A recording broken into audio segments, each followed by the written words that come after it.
starting to have flashbacks here, guys. Rain clouds. It's like every darn day I get out here with the bike, I see some kind of ominous rain clouds hovering above head. Oh man, I don't want to get stuck in another rainstorm. All right, got some good stuff to show you. Here's the new baby. There she is, 2021 250 XC. So here she is in all her glory, 2021 KTM 250 XC TPI. Now, the only time so far on the bike is just a little bit of garage warm-up. I've got to do something about the idle because it idles really low, which is something that I've heard is fairly common for these bikes, but there is a fix for that, which I will be showing you guys in the next video. Just a couple of things that I've changed before we get into the ride and first impressions. The very first thing that I did was, of course, I set my levers where I like them. I also set my brake. I did have to move the brake down significantly further from where it was from factory. Obviously, I checked all the fluids. I put water wetter inside the coolant. That's something that I do with all of my machines. I've made 1 or 2 little changes on my clickers, just estimating about where I would like them personally. I mentioned that I set the sag and I set the fork pressure. Dang it, and it looks like I forgot to put my fork cap back on. Oh well. So those are just setup things. Absolutely nothing on this bike has changed. I have yet to ride any of the TPI bikes. Keep in mind that I'm coming right off of a 2009 300 XCW, so there's quite a bit of changes between the fact that I'm going to the XC, which has the linkage shock, as opposed to the PDS shock, which I've been riding for the last couple of years. And then obviously the big change being the fuel injection versus the carburetor. All right, so I just picked this thing up, and the first thing I'm going to do is fall into this fence. Had that fence not been there, that would have been the first time I dropped the bike. Oh, let me get over to this side. A little bit better. It does sit a little bit higher than my 300 did. And it does start easier. So already the bike feels a lot different.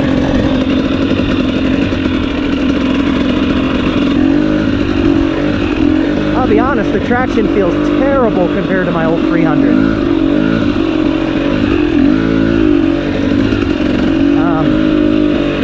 But that's probably just air pressure related. It just feels like it literally feels like I'm on ice. Whereas my other bike, normally I didn't have that problem. Oh my goodness. I don't know if you guys can see that, but I am just like skating all over the place. I'm gonna check this air pressure because this is getting a little ridiculous. I'm sure they've got this thing cranked way up. And with the tubeless system, I'm used to running like 2 to 3 psi in the rear, and then I would run like 8 to 12 psi in the front. I'm not too worried about a pinch flat out here because there's really not a lot of roots or rocks, mostly sand. So we're just going to take this thing down pretty low. There we go. That's probably in the neighborhood of 15. All right. The starter though, I love it. I can definitely get used to that. That's nice. Oh yeah, that's much better. Suspension feels nice. You know, one of the reasons why I wanted to switch bikes, obviously I wanted to give the fuel injection a go. I've had carbureted bikes most of my life. And besides that, I've always really liked the linkage suspension. The PDS is really great for simplicity, and especially if you're doing GNCC enduro type stuff, that PDS is definitely the way you want to go. The linkage suspension is just going to be a little bit more supple, feels softer, it's a little bit more compliant. Keep in mind that my 300 had some head work done. At one point I was running the RK Tech head, and then when I wasn't running the RK Tech head, I went back to an SX head with corrected squish. So I had lapped the SX head to correct the squish and to increase the compression. Now everything on this bike is stock so far, so I definitely would not expect the bottom end with the 215 pounds of compression that I had with my SX head on my 300. I would not expect this bike to have the same low end. But here's the amazing thing. It doesn't feel far off. On the very low RPM, like 1,000 to 2,000 RPM range, I can't tell a difference. Just slightly. But then over, I would say over 2,500 RPM, so far I haven't noticed a difference, but I'm still getting the bike warm. So I'll tell you how I feel about it here in a minute.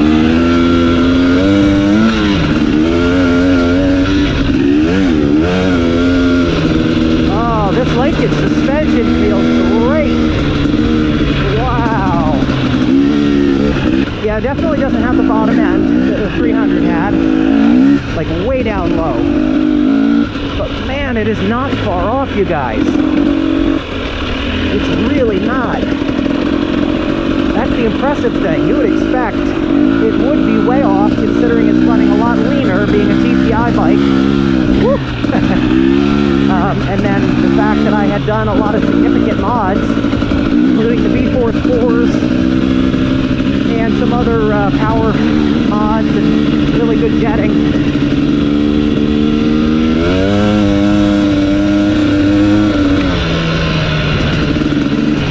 But so far my thought is that the mid-range is equal to my 300. Once it gets off the bottom, it just feels awesome.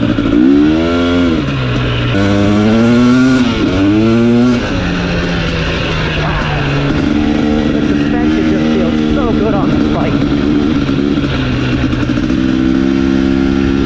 Yeah, I would say the mid-range, it feels for sure comparable to the 300. The bike itself does feel much lighter. The other major improvements between the generation I was running and this one is, I think it was 17, they added the counter, maybe 16. But I know not too long after my generation, the 2009, they added the balancer to the counter shaft balancer. The engines became a lot smoother. Feels very flickable, very light. Shifts wonderfully. So far it's just been neutral. I've been having a little trouble finding, but what do you expect on a new bike anyway? Got to get it loosened up a bit. Yeah, the slow speed stuff, guys, if you're riding like an older generation 300 and you're worried about going to a 250, I don't know. My very first impression is that I made the right decision going with the 250 instead of the 300. That is my initial impression, and we'll see if that stays true for a while. But so far I'm going to say yes, absolutely, this 250 was the right choice. Just slightly more playful. I've always thought that about the 250, even my previous generation. Before I put the 300 top end on it, it just had some playfulness that it lost in going to the 300. The 300 being just a grunt monster, of course. Feels phenomenal with this linkage. I'm glad that I went with the XC so far. I will say so far so good with the TPI system. Now I've only got 0.7 hours.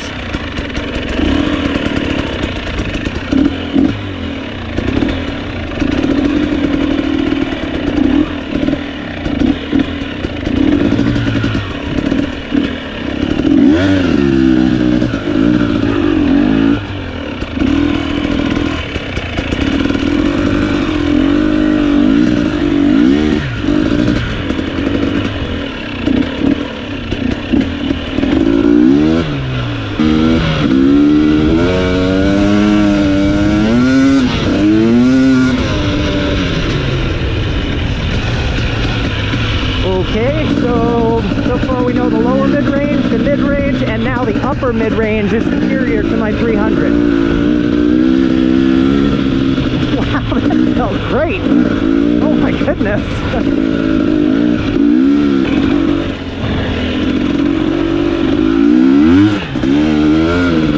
Yeah, it winds up a bit quicker. See, I tipped into that corner too far intentionally, and I blipped the throttle to see what it would do, and it reacted right away. My 300 wouldn't. Not that the 300 was lazy by any means, but it just didn't have that quick reaction time the way that that just did. That felt great, actually. Because that's, especially when riding sand, that's what you want, is when you get the front end down a little bit too low, you want to be able to blip the rear and pull out of it. 300 didn't always pull that maneuver off too well.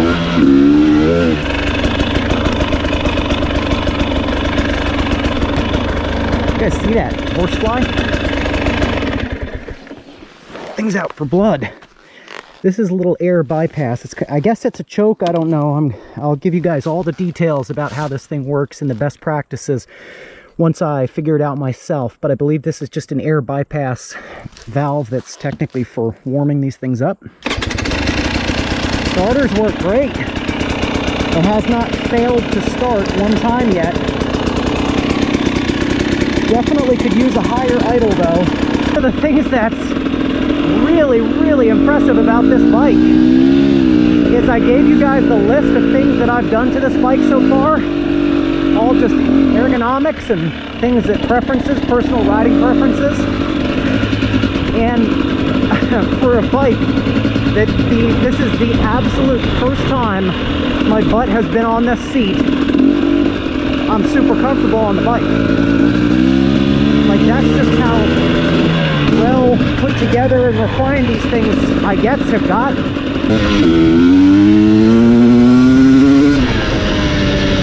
know, one thing I'm noticing about this bike is it is deceptively quick. My other bike, you know, when I was doing 60 on the 300, you knew you were doing 60. This bike is just so smooth. Obviously, KTM has done a fantastic job on the fuel injection because, man, this thing is running super clean. It's not even leaving a smoke trail. I mean, very clean running. And that can translate to fantastic gas mileage. That was one of the other big reasons I wanted the TPI, is for the gas mileage. Primarily, I ride with guys that are on 4-strokes. And even the MX bikes, they're getting so many more miles per gallon than I was always getting. Mama. Yeah, this bike is deceptively quick. It winds up just a little bit quicker than the 300. And I'll tell you, the mid-range on this bike and the top end feels almost identical power-wise to where I left off on my 300. You guys know my 300 had a lot of mods done to it. That was a hot little 300 that I sold. So yeah, the update on the 300, yes, it is sold. Not the night that I placed the ad for the 300, but it was the following day. At about noontime, the bike was already sold. Well, spoken for by like multiple offers. Golly.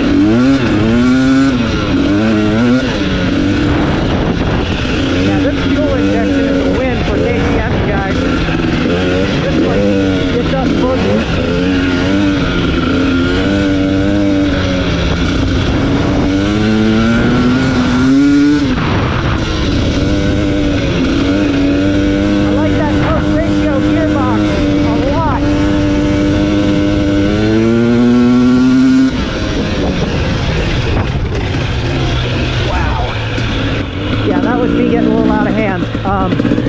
One thing you should know about brand new bikes, and I know better, always bed in your brake pads. Don't get too wild and crazy with them right off the bat.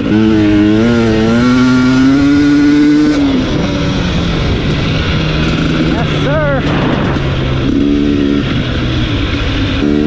That was one of the things I was a little bit worried about, was how am I going to like the close ratio of the